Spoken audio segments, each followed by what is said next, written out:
No dia 31 de agosto, o professor Dr. Roberto Rodrigues, ministro da Agricultura, Pecuária e Abastecimento, esteve em Rio Preto para ministrar uma palestra com o tema Perspectivas do Agronegócio. O evento foi realizado pela FATEC, Faculdade de Tecnologia de São José do Rio Preto, com o apoio da ACIRP, e aconteceu no Centro de Convenções da Associação. Antes da palestra, o ministro fez uma visita à FATEC, onde participou de um debate com o diretor da FATEC, Valdir Fernandes, e o presidente da CIP, Maurício Belodi. Ministro, o senhor é um homem de um currículo assim invejável dentro do agronegócio, mas do que o senhor mais se orgulha? De ter sido ministro ou de ser agricultor? Eu me orgulho de ser agrônomo e agricultor. Porque tudo que aconteceu é consequência disso. Não é? Eu entrei no cooperativismo porque sou agricultor e agrônomo. Do cooperativismo fui avançando nas cooperativas regionais, centrais, estaduais, nacionais, acabei presidente da Aliança Mundial de Cooperativas. E como agrônomo, virei professor universitário, desde 67. Eu dou aula em Jabuticabal, claro que teve uns períodos que eu saí, fui ministro, presidente da CIVES, saí, mas desde 67 eu estou dando aula em Jabuticabal. Vários alunos meus que viraram professores já se aposentaram. Já dei aula para os filhos deles, vou dar aula para os netos deles. Porque esse negócio não pode acabar nunca, né? Então eu tenho muito orgulho de ser agrônomo e agricultor. E o resto é tudo consequência, Valdir. Com relação aos desafios do agronegócio, a gente tem lido o que o senhor tem escrito na Folha de São Paulo, quinzenalmente, excelentes artigos, e a gente tem aprendido muito com eles.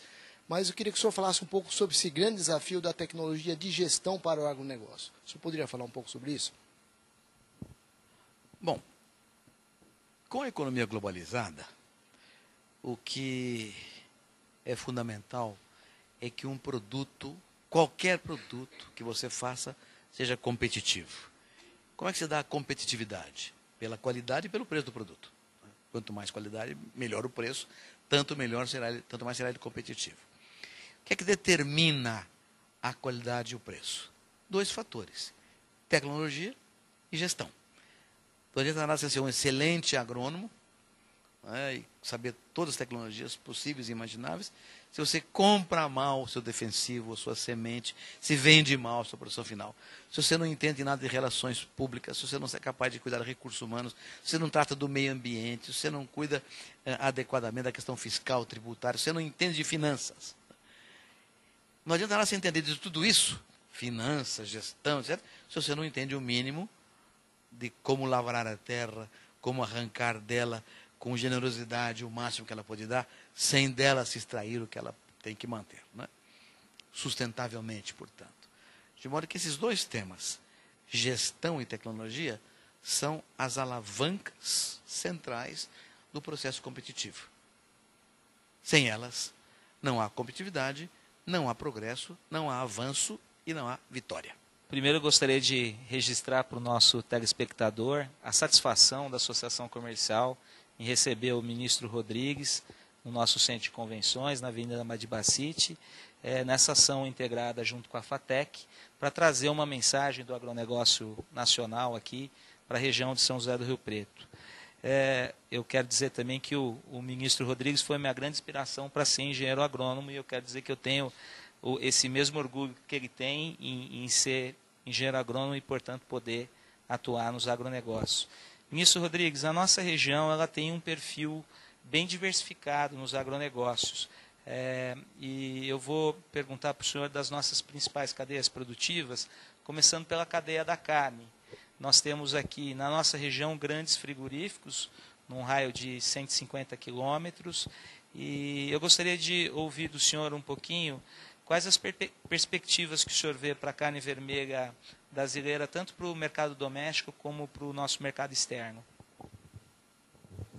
Bom, antes, Maurício, já que você rasgou uma cedinha comigo aqui, eu vou dizer para você também o seguinte: eu vi nascer esse mocinho aqui, esse moço nascer, e tive um orgulho enorme de vê-lo crescer com essa consistência que ele cresceu. O pai dele é meu amigo há...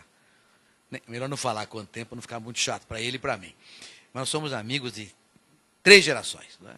E eu tive o privilégio de ver crescer o Maurício sempre sério, responsável, verdadeiro, comprometido, de modo que se eu puder ter um orgulho, quando ele disse que eu fui inspiração para ser agrônomo, eu tenho orgulho de ter um agrônomo muito melhor que o inspirador.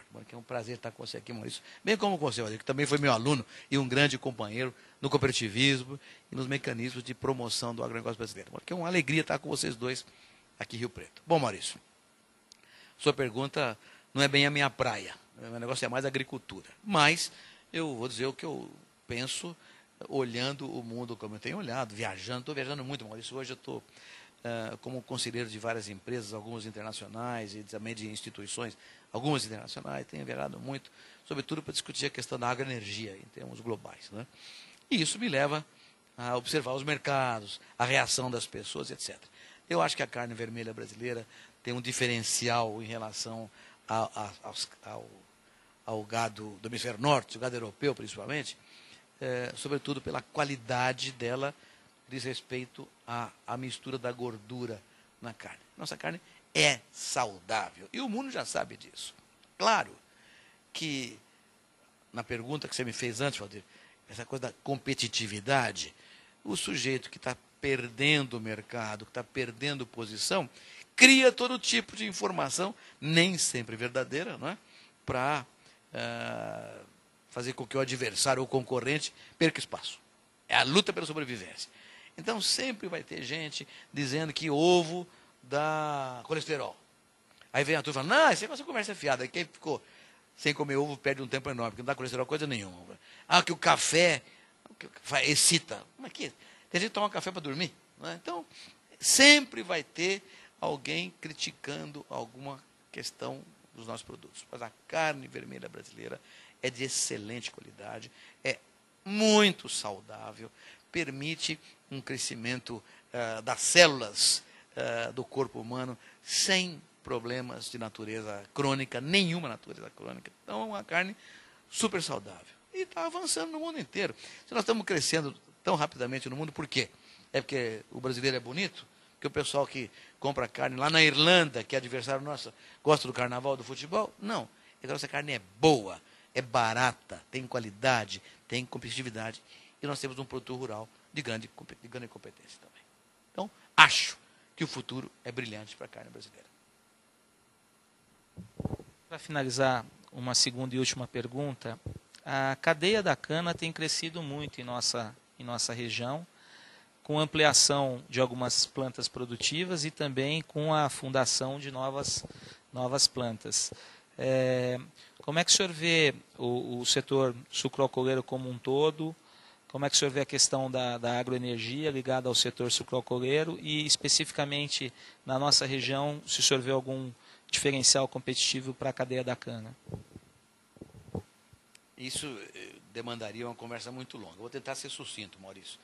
Eu acho o seguinte, a diferença entre agroenergia, produz etanol, produz o biodiesel, produz a bioeletricidade, que é hoje na cogeração, é um negócio espetacular, né? É diferente de agroalimento. Alimento, você produz em qualquer lugar do mundo. Põe subsídio, produz alimento aonde você quiser.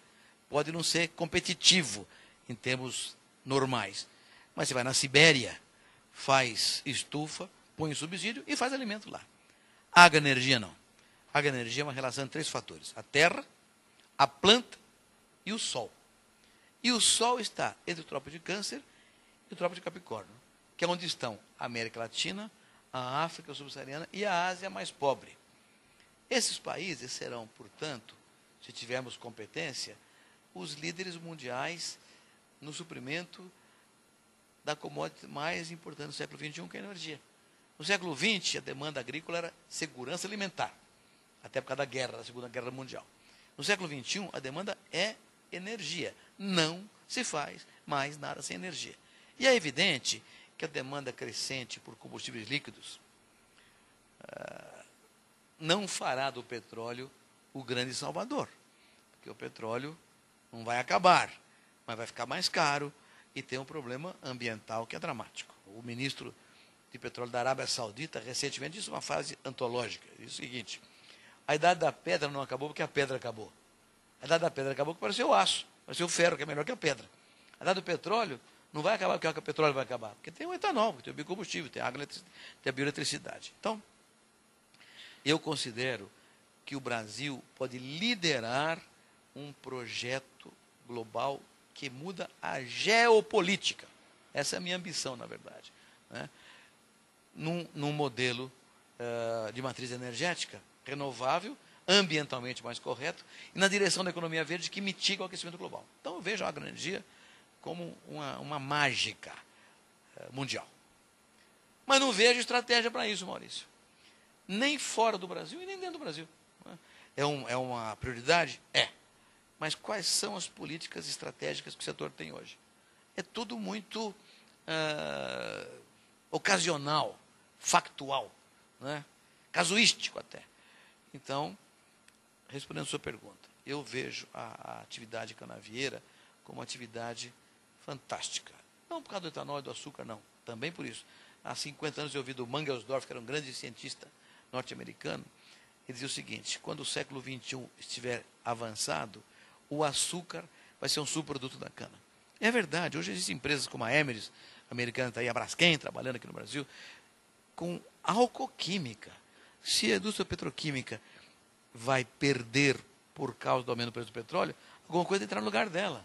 E a alcoquímica, que é muito melhor do ponto de vista ambiental. Você tem produtos que são autodegradáveis, né? Ao contrário dos plásticos, que não acabam jamais. Então, eu vejo a agroenergia como uma porta que o Brasil pode abrir com competência na direção de uma geopolítica mais equilibrada planetária. E isso, evidentemente, interfere em todas as regiões do Brasil, não aqui em Rio Preto, em qualquer lugar do Brasil, onde a agroenergia for bem feita, com tecnologia e com gestão adequada, nós seremos competitivos e ninguém vai ganhar do Brasil. Então, eu não estou preocupado em exportar álcool. Estou preocupado em exportar usina de álcool, estação experimental de cana, genética de melhoramento de cana, informações sobre logística, sobre estocagem, sobre a legislação adequada que obriga a mistura.